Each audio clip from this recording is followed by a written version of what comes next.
जादू कर गई, दिल पे छुरिया चल गई।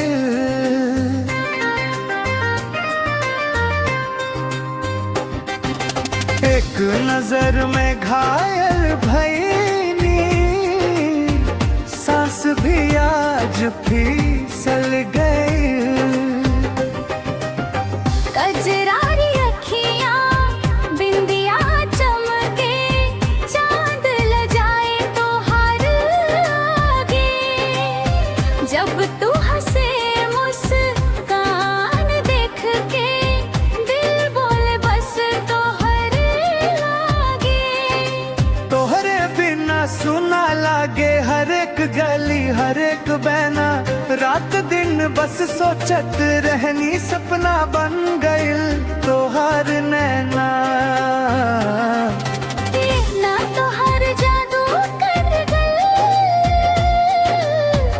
दिल पे छुरिया चल गई। एक नजर में घायल भईनी, सांस भी आज फिसल गई।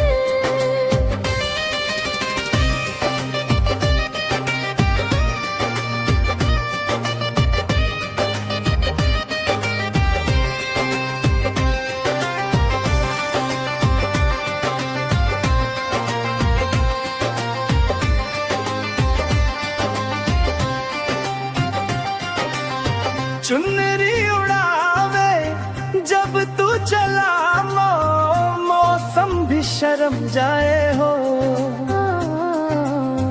तोहरे प्यार में पागल भईनी, दुनिया सारी भूल जाए हो। होठों पे जब हंसी सजावे, दिल बोले बस तू चाहे। जन्म जन्म के साथ निभावे, रब से बसे ही मांगी चाही। नैना बोले प्यार के भाषा, बिन